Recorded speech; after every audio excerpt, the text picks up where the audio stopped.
What is up, you guys? This is Mega Drive Adam here, and I thought it's time I show you for yet another collection video. This time on both my PlayStation 1 and my Sega Dreamcast collection. Now, compared to my Dreamcast and also PS1, I don't got a whole lot of games for the Dreamcast and PS1, but I do got slightly more games for the Dreamcast than I do PS1. The PS1 and both systems are great consoles. Both of them have very good games. Both of them have really awesome fucking games. But we're going to do the PS1 first. So yeah, without further ado, guys, let's get started. Let's start with the PS1 games first. First game we got for the PS1 is Spider-Man 2 Enter Electro. Now, as I mentioned in my previous video, my pickups video, I mentioned that the original versions of Spider-Man 2 Enter Electro, the final boss where you fight Electro, the final stage is where you fight the Twin Towers, but of course, after 9/11 happened, they recalled the game and removed the Twin Towers, so now they fight in the generic case. And you want to know how I know this is probably the recalled version of the game? Because look at the back of the manual. The back of the manual promotes the Spider-Man, the 2002 Sam Raimi Spider-Man game for a PS2 and OG Xbox and what have you at the time. And I'm pretty sure the recall copies promoted this too.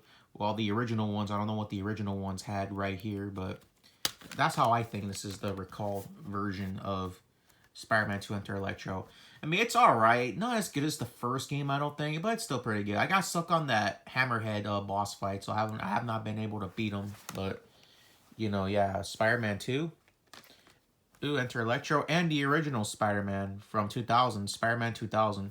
I know this game got a Dreamcast version, but I wanted the PS1 version, not only because it's the original, but because it's a little bit cheaper than the Dreamcast version.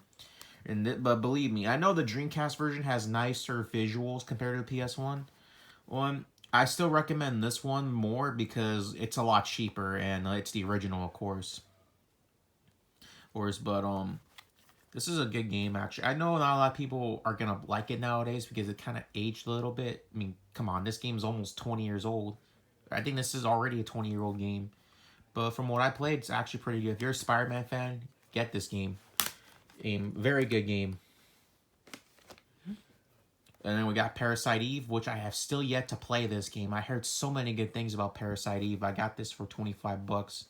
Have yet to play this one still to this day, I might add. Well, my PS1 stuff, not a lot has changed since I got the freaking console and the games back in the freaking SoCal Retro swap me from 2018. And of course, this is another one, Resident Evil 2. The original version. Very good game. I haven't played yet, but I know it's a good game. Activision Classics. I bought this one at a flea market in 2016, long before I had a PS1. I had a PS2. I could have played it on there, but still. But yeah, Activision Classics, it alright. Metal Gear Solid 1, very good. Everyone knows how much of an all-time classic MGS1 really is. And the original Final Fantasy VII, which I got for $20. This is the greatest hits version. The Black Label copies go for a lot more, but I honestly I don't give a rat's ass. I'm glad I just have this game. Then we got Tekken 3. And last but not least, the original Crash Bandicoot. OG Crash Bandicoot. What I need to say about this one hasn't already been said. Also classic. Alright, that about does it for my PS1 games. The games I want to get for PS1 next is Dino Crisis 1 and 2. Strider 2, if I could afford that. The other Crash games. The Spyro games. And, what else? What else is there? And yeah, I think that's really about it, actually. That's really about all the games I can think of. Oh yeah, maybe the Spyros, but, you know, that's really it. That about covers my, PlayStation 1. Now, we get to the Dreamcast.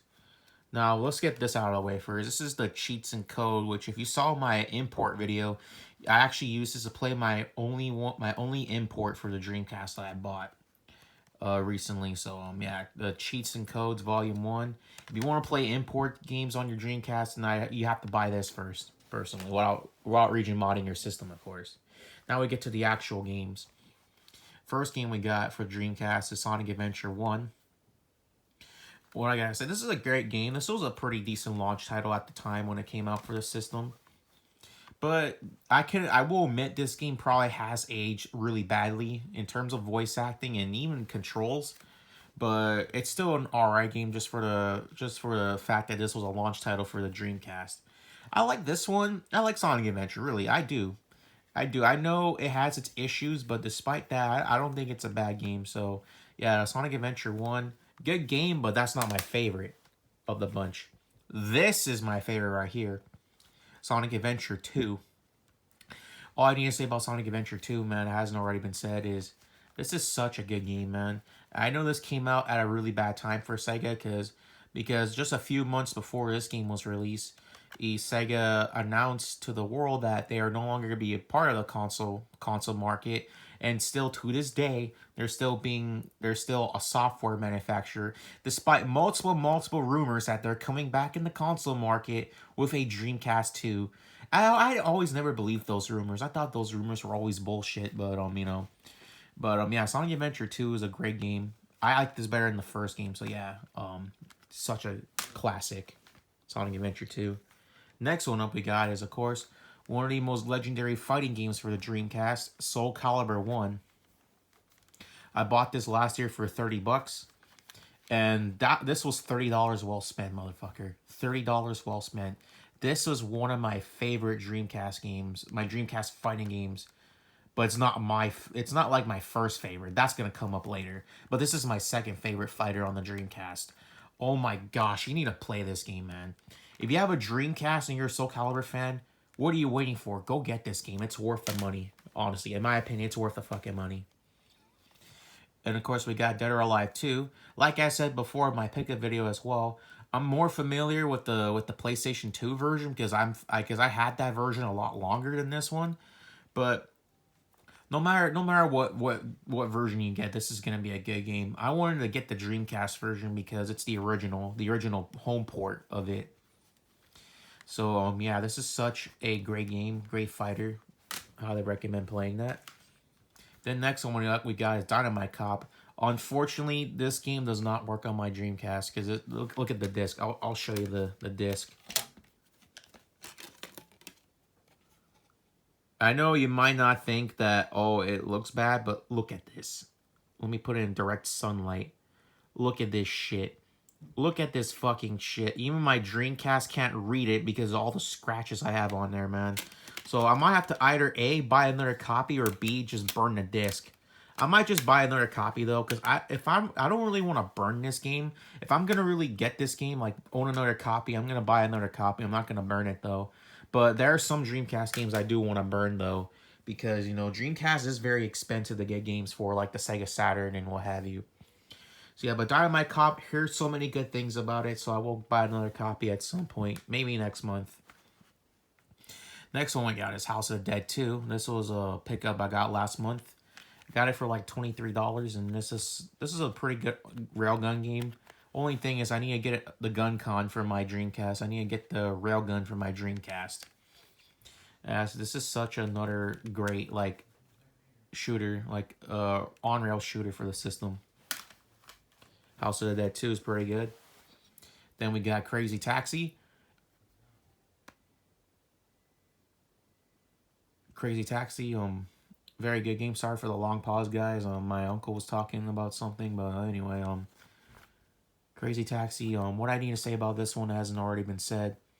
Great game, awesome graphics, awesome gameplay, great controls, and I think this is miles better than both the PlayStation 2 and Nintendo GameCube version. I'm not gonna lie, guys, I never really liked the GameCube version. I had it on GameCube at one time, but now I have it on Dreamcast, and that's the only system I'll play this one on, is the Dreamcast.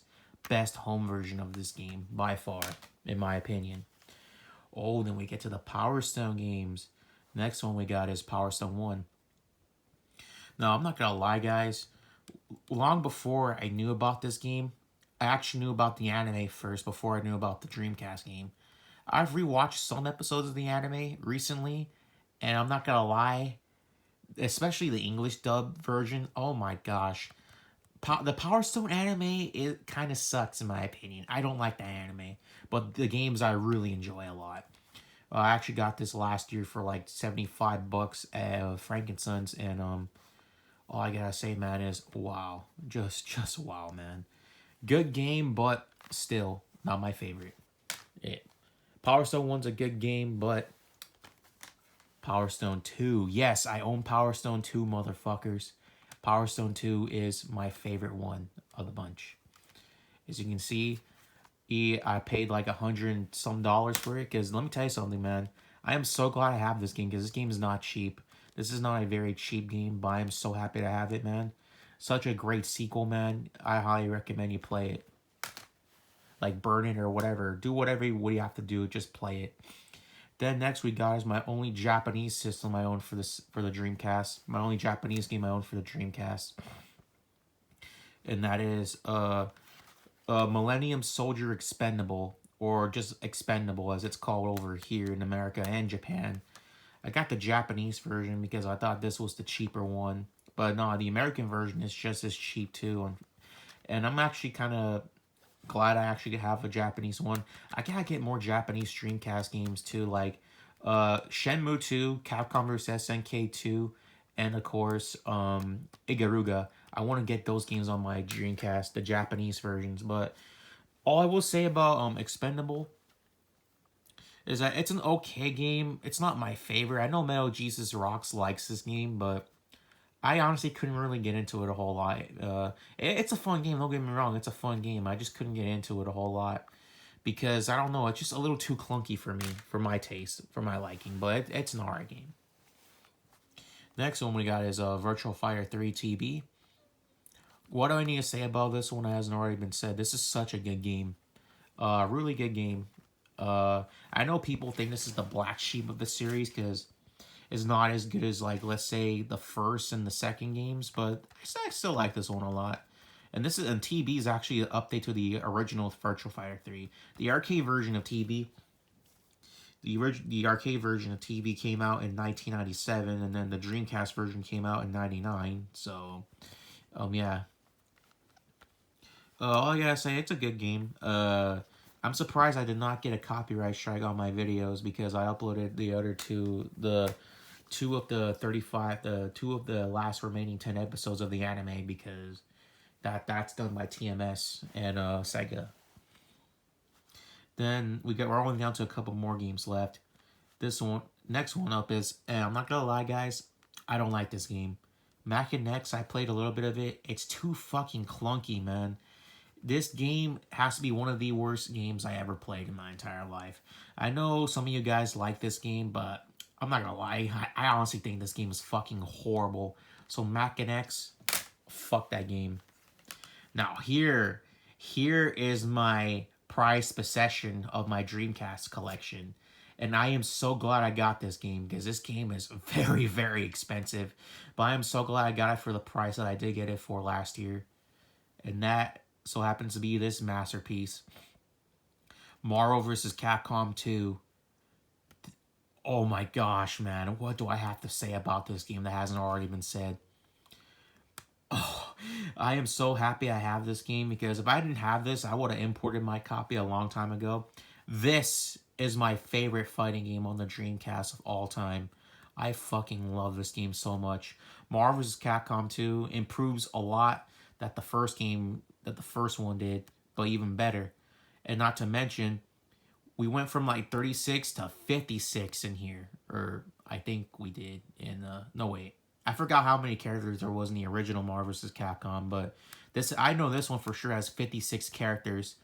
There's two of them, which being two Wolverines. Why two Wolverines? I have no idea, but this is such a good game. If you have the money for it, get it, because this game can be very expensive.